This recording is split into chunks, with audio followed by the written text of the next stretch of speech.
Hai pelajar-pelajar, hari ini kita akan belajar tentang tingkatan 4 Sejarah KSM bab 2 Kebangkitan Nasionalisme. Jadi kita kena recap apa itu nasionalisme. Jadi nasionalisme adalah perasaan cinta terhadap bangsa dan negara. Jadi dalam bab ini mungkin kita perlu tahu dalam bab ni dia ada kata tentang banyak negara daripada uh, tempat yang berbeza dan masa yang berbeza. Kadang-kadang bab ni dia akan kata semasa di Kedah nasionalisme di Kedah berlawan dengan SHTI, masa Melaka menentang Portugis. Itu kamu ingat kan yang lepas-lepas yang sangat lama dahulu sebelum kemunculan kapal wap steam. Okey, sebab sebelum kemunculan kapal wap steam, selalunya Melaka boleh diserang dengan Portugis, iaitu mereka boleh lihat, okay, dia guna macam kapal Captain Jack Sparrow, kan? Dia guna angin, kemudian angin tu tiup kapal tu boleh sampai ke Portugis. Kemudian British, anda boleh lihat pada masa itu British pun tak muncul lagi. Mengapa British tak muncul? Sebab perjalanan British ke Melaka pada masa itu lebih susah. Sehingga kemunculan kapal warp steam. Bila mereka ada kapal warp steam, jadi mereka boleh sampai ke kawasan apa tu? Kawasan Tanah Melayu dengan lebih senang. Kemudian mereka mula ada senjata. Lepas tu masa tu mereka berperang. Kemudian teknologi semakin apa tu bertambah maju sehingga terdapatnya teknologi bom nuklear, sehingga yang bom nuklear di Japan yang kamu tahu. Jadi kita kena tahulah apa yang berlaku lebih kurang. Jadi dekat sini kita lihat adalah nasionalisme di 1962. Jadi dalam bab ni, contohnya pada tahun 1776, sini adalah kita boleh lihatlah, iaitu 1922. Jadi kita boleh tahu juga pada 1776 masa revolusi di Amerika Syarikat. Masa tu Amerika Syarikat mula bangun dan tidak mempedulikan cukai British. Itu adalah nasionalisme di Amerika pada tahun 1776. Kemudian pada tahun 1911, ini lebih kurang kepada sini, okey. Juga ada revolusi yang berlaku di China. Contohnya mereka bukan menggulingkan, mereka menamatkan sistem monarki raja.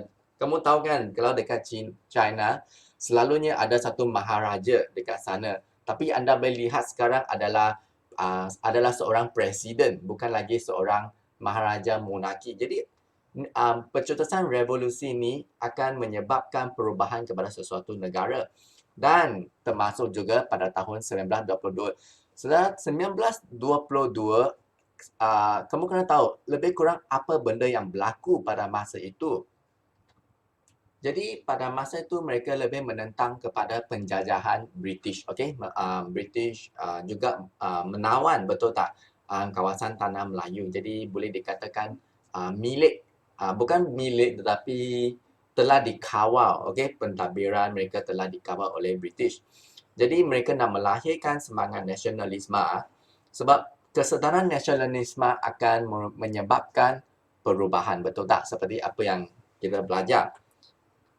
Jadi sini dia katakan senaraikan dua tokoh guru yang terlibat dalam gerakan kesedaran kebangsaan. Jadi ada banyak orang yang menyebarkan kesedaran nasionalisme. Ada yang menggunakan akhbar, ada yang menggunakan pendidikan English, ada yang menggunakan pendidikan Melayu, ada juga yang menggunakan agama, ada yang menggunakan pengaruh media cetak. Banyak lagi yang benda yang boleh dikatakan untuk mencetuskan nasionalisme. Betul tak? Sekarang apakah yang akan mencetuskan nasionalisme?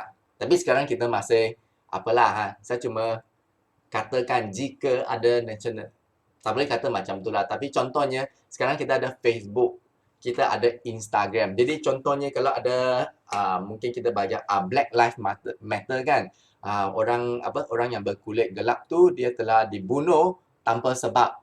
Kemudian dia mencetuskan kemarahan rakyat Kemudian rakyat pun macam menentang negara tersebut. Jadi anak-anak kita dan generasi akan datang akan baca tentang sejarah kita. Dan sekarang kita baca tentang sejarah yang dahulu, iaitu ada guru-guru yang mencetak. Sekarang kita guna Facebook lah kan. Atau YouTube pun ada. Jadi sebenarnya kan dua golongan guru yang terlibat. Jadi ini anda kena hafal sajalah. Jadi untuk ini adalah kita boleh hafalnya sebagai OT Dusik dengan Abdul Hadi Hassan yang guru yang terlibat dalam menyebabkan kesedaran nasionalisme.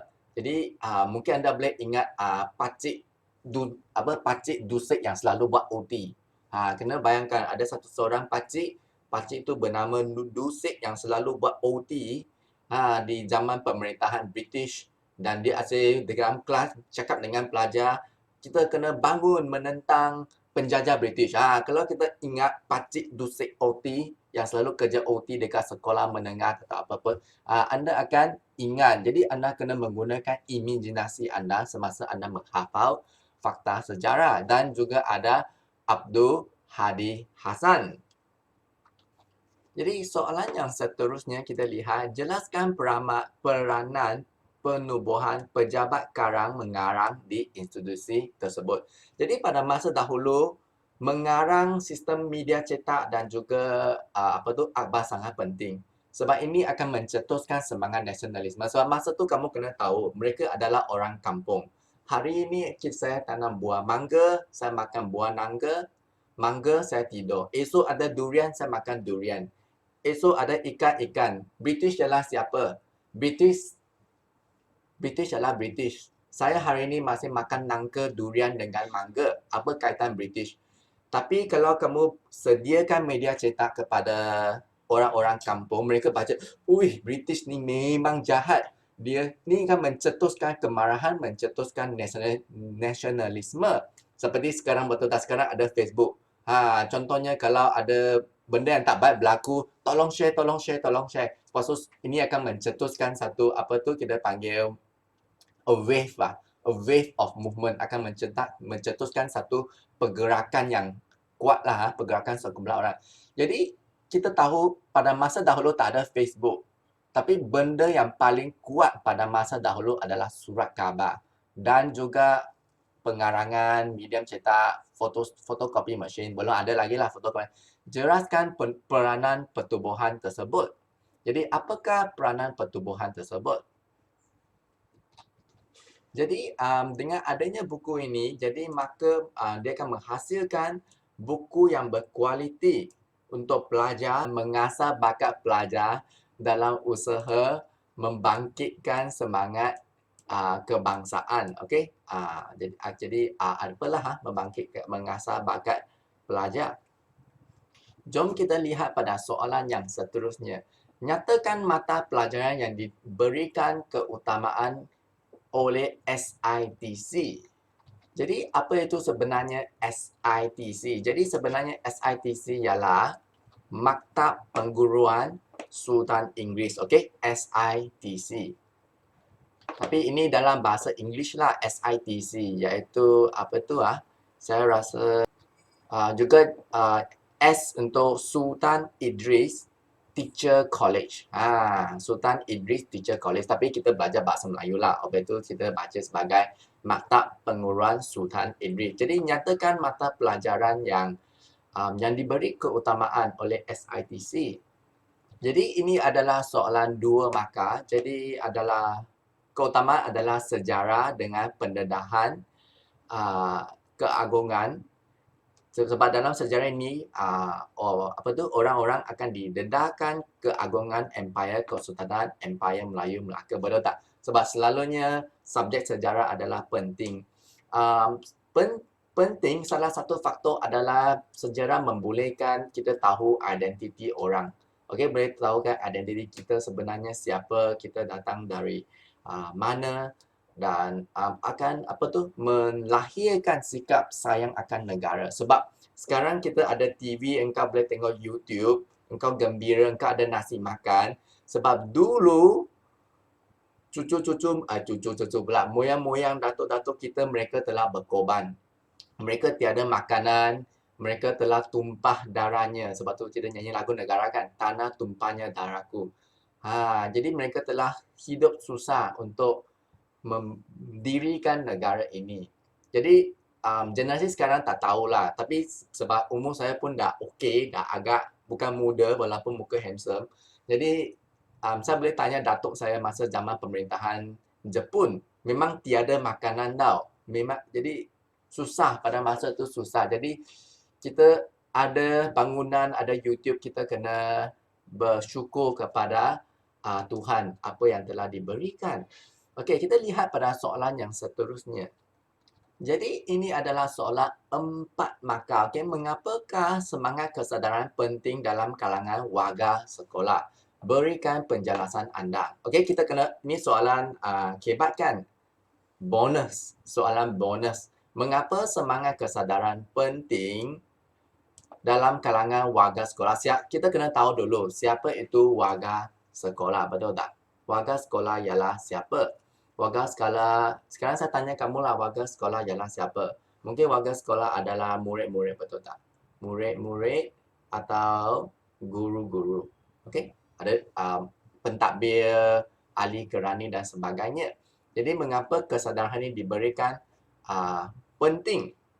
Jadi apa-apa saja, okey, kita boleh katakan penting untuk pelajar membangkitkan perasaan cinta akan negara oleh pelajar, atau kita nak mengasah bakat pelajar, melatih pelajar untuk menjadi bijak, pandai, atau kita nak memberikan ilmu pengetahuan kepada pelajar untuk mengenali identiti negara. Banyak benda anda boleh tulis. Jadi saya berikan beberapa contoh. Jadi tapi yang paling penting anda boleh jawab.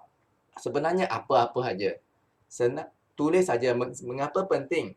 Pentinglah kerana adalah sebagai ilmu pengetahuan untuk mempelajari kesilapan zaman lepas macam tu. Okey. Jadi kita lihat apa jawapannya.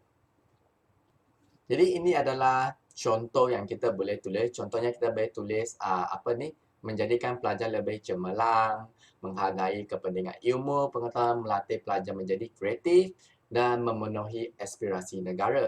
Jadi ini saja untuk video ni. Saya harap anda akan belajar sedikit sebanyak tentang sejarah. Jadi saya akan jumpa anda pada video yang seterusnya. Tolong klik like dan subscribe. See you. Bye-bye.